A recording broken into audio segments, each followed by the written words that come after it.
Assalamualaikum warahmatullahi wabarakatuh.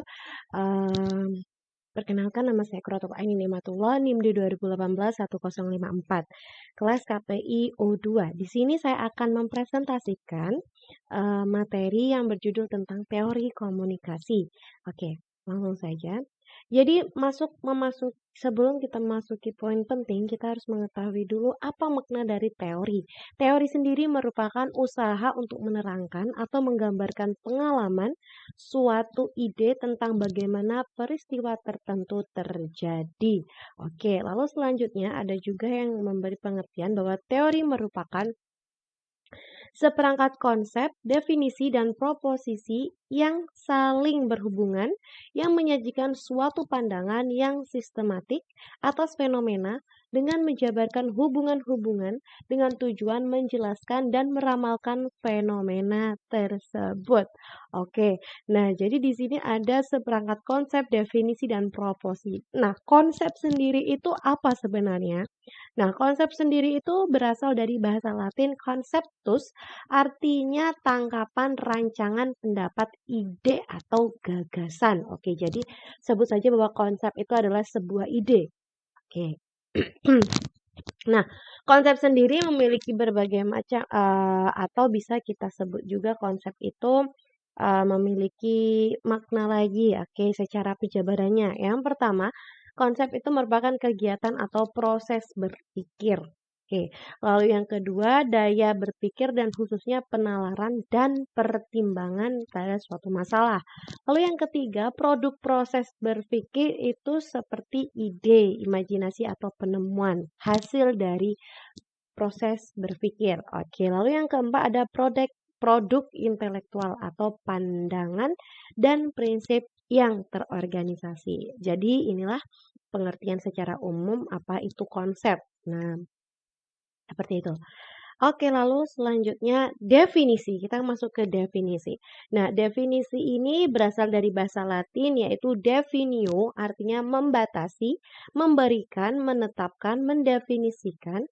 Oke, di mana artinya itu definitio juga sebagai tepi, pinggir, penetapan, penjelasan arti atau penentuan arti. Oke, jadi definisi sendiri adalah itu tadi ya. Batasan, membatasi. Oke. Jadi biar suatu ilmu pengetahuan memiliki definisi, tentu maksudnya adalah untuk memberikan batasan bahwa definisi itu ini, biar nggak ngelantur ke mana-mana, jadi dikasihlah batasan itu sendiri. Selanjutnya definisi itu ada apa saja atau apa sih definisi itu? Di sini definisi itu merupakan suatu kegiatan dalam menentukan atau menempatkan batasan-batasan. Oke, jadi setiap apapun itu selalu memiliki definisi karena semuanya tentu harus dibatasi kalau tidak akan liar ya. Oke. Lalu yang kedua ada suatu pernyataan mengenai arti, sepatah atau kelompok kata. Nah, pengertian yang lengkap mengenai suatu kata atau frase disebut istilah itu yaitu mencakup seluruh unsur yang menjadi ciri kata atau frase yang esensial. Seperti itu. Oke, lalu kita masuk ke proposisi. Jadi kan tadi pengertian teori adalah teori itu sebuah definisi, eh, konsep, dan proposisi. Proposisi yaitu berasal dari bahasa Latin propositio yang artinya pokok. Hal menunjukkan tema atau hal yang menampilkan inti ya, inti pokok. Oke. Nah, proposisi sendiri itu bagaimana penjelasannya? Oke, di sini kita lihat bahwa proposisi merupakan anggapan mengenai sesuatu. Oke. Bisa juga dikatakan sebagai perumusan masalah. Lalu atau sesuatu yang diusulkan atau ditawarkan untuk dipertimbangkan atau diterima. Serta yang keempat, suatu penuturan yang utuh. Oke, jadi ini adalah definisi besar proposisi itu sendiri. Oke, selanjutnya. Nah, kita masuk ke pengertian teori dalam komunikasi. Oke, yang pertama, teori adalah abstraksi dari realitas. Oke. Nah, lalu yang kedua, teori sendiri terdiri dari sekumpulan prinsip-prinsip yang definisi-definisinya yang secara konseptual mengorganisasikan aspek-aspek dunia empiris secara sistematis. Oke. Lalu yang ketiga, teori terdiri atas teori terdiri atas asumsi-asumsi, proposisi-proposisi, dan aksioma-aksioma dasar yang saling berkaitan. Lalu yang keempat, teori terdiri atas teorema-teorema, yakni generalisasi yang diterima atau terbukti secara empiris, seperti itu.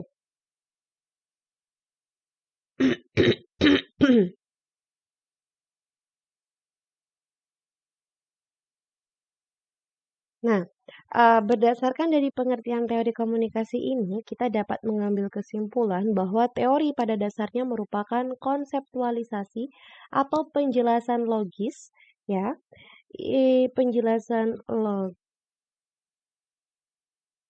dan faktual tentang suatu fenomena.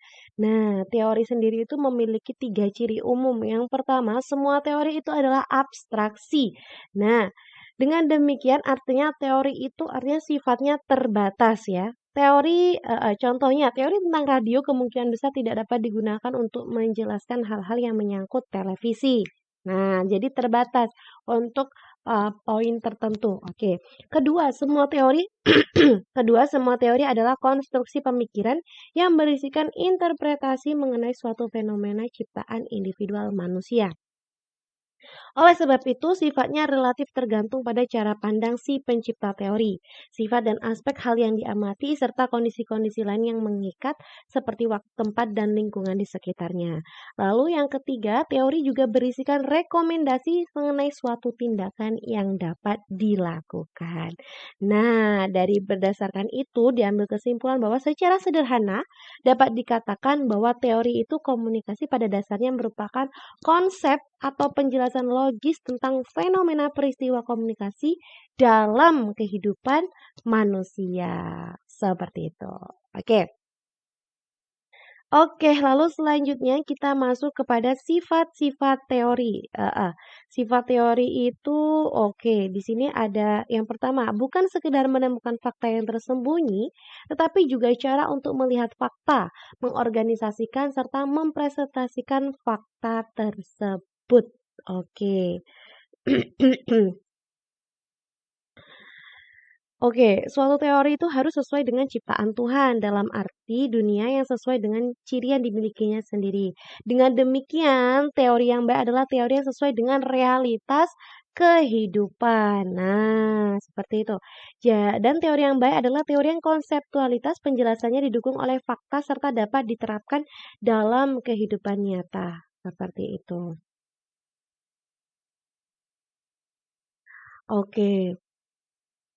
Lalu kita masuk ke tujuan teori.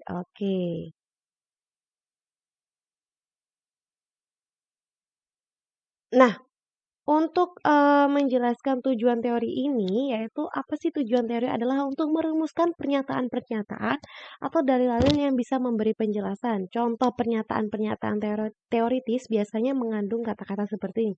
Pernyataan jika, maka, sebab akibat.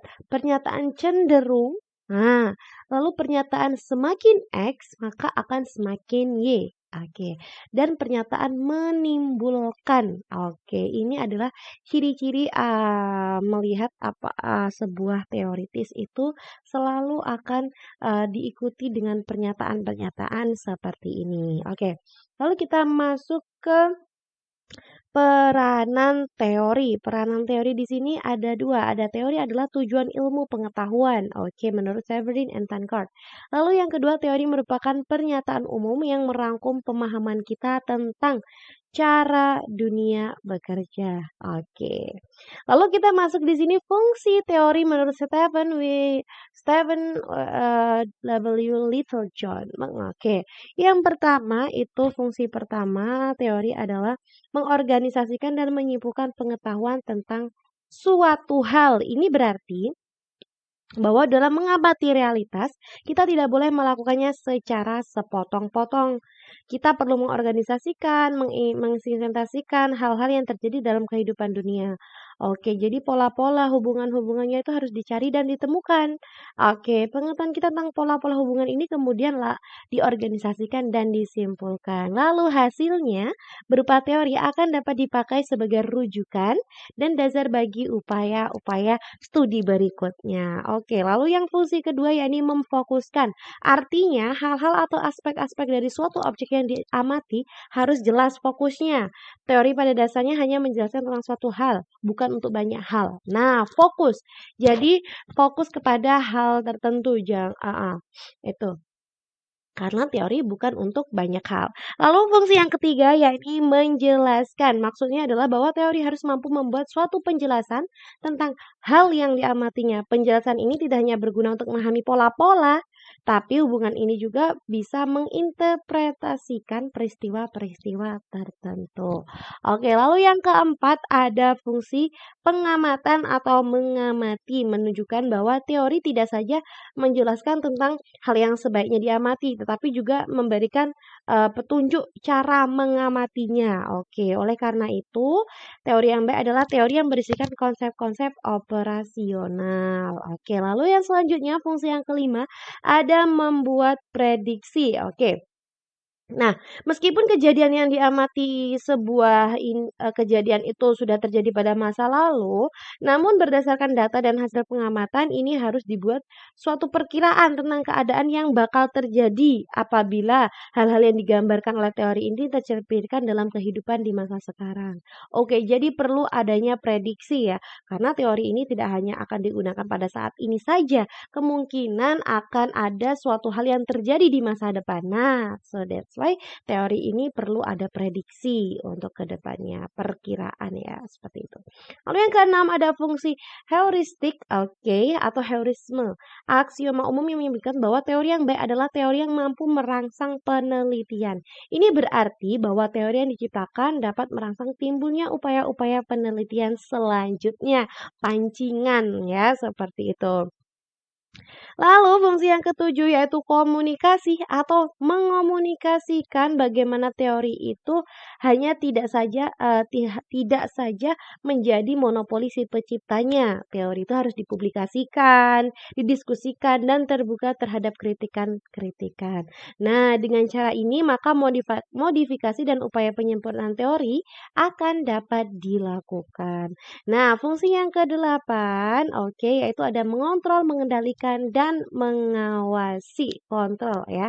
Hal ini dikarenakan bahwa asumsi-asumsi teori dapat kemudian berkembang menjadi norma atau nilai-nilai yang dipegang dalam kehidupan sehari-hari. Dengan kata lain, teori dapat berfungsi sebagai sarana pengendali atau pengontrol tingkah laku kehidupan manusia.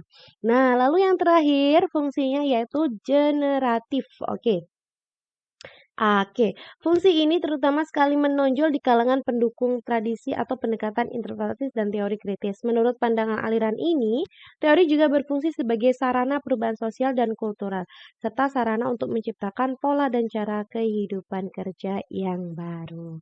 Oke, nah di sini ada proses-proses pengembangan teori. Yang pertama mengembangkan pertanyaan, membentuk hipotesis, lalu menguji hipotesis, dan memformulasikan teori. Oke, nah jadi seperti itu. Selanjutnya kita akan melihat di sini. Nah, ketika sebuah teori sudah tercipta, bagaimana untuk mengevaluasinya? Bagaimana untuk mengeceknya? Apakah teori ini pantas? Apakah teori ini udah sah? Di sini ada caranya, yaitu yang pertama, kita melihat dari cakupan teoritisnya. Oke, dengan demikian persoalan pokok dalam suatu teori yang dibangun memiliki prinsip. Atau keberlakuan umum. Lalu patokan yang kedua ada kesesuaian atau appropriateness. Ya, ini apakah si teori yang apakah si isi teori yang sesuai dengan pernyataan-pernyataan atau permasalahan teoritis yang diteliti. Oke, lalu yang ketiga ada heuristik pertanyaan. Pertanyaannya adalah apakah suatu teori betul punya potensi untuk menghasilkan penelitian atau teori-teori lainnya yang berkaitan? Nah, tentu sebuah teori itu harus memiliki itu tadi pancingan ya. Karena kalau stuck di situ aja nggak akan berkembang. Jadi teori itu harus terus berlanjut sehingga di masa sekarang, masa depan atau bahkan masa yang akan datang lagi itu tetap akan digunakan dan terus eksis. Oke. Lalu yang keempat ada validitas atau konsistensi internal dan eksternal. Oke. Ini mempersoalkan tentang konsep dan penjelasan teori konsisten dengan pengamatan. Oke, lalu konsistensi eksternal itu mempertanyakan apakah teori yang dibentuk didukung oleh teori-teori lainnya yang telah ada. Nah, seperti itu. Nah, lalu ada kesederhanaan atau parsimony. Inti pemikirannya adalah bahwa teori yang baik adalah teori yang berisikan penjelasan-penjelasan yang sederhana. Seperti itu. Oke. Nah, langsung kita masuk di sini untuk pengertiannya lagi ya tentang teori komunikasi. Oke. Jadi teori komunikasi pada dasarnya merupakan konseptualisasi atau penjelasan logis tentang fenomena peristiwa komunikasi dalam kehidupan manusia. Teori komunikasi bertujuan untuk meningkatkan pemahaman kita tentang proses komunikasi massa. Dengan pemahaman yang lebih baik, kita berada pada posisi yang lebih baik untuk memprediksi dan mengontrol hasil-hasil dari usaha komunikasi massa. Seperti itu. Nah, di sini kita masuk kepada jenis-jenis teori komunikasi menurut Stephen W. Littlejohn. Teori-teori umum. Ada teori-teori fungsional dan struktural, teori-teori behavioral and kognitif, dan teori-teori konvensional dan interaksional. Lalu ada teori-teori kritis dan interpretif. Oke, lalu yang kedua ada teori kontekstual. Ada apa saja? Komunikasi interpersona, komunikasi antar persona, komunikasi kelompok, komunikasi organisasi, serta komunikasi massa. Oke, so itu tadi pengertian untuk jenis-jenis teori. Oke, so itu tadi penjelasan dari saya. Terima kasih. Mohon maaf apabila terdapat kesalahan dan mohon untuk saran dan kritiknya karena itu akan berguna bagi saya. Terima kasih. Saya akhiri. Wassalamualaikum warahmatullahi wabarakatuh.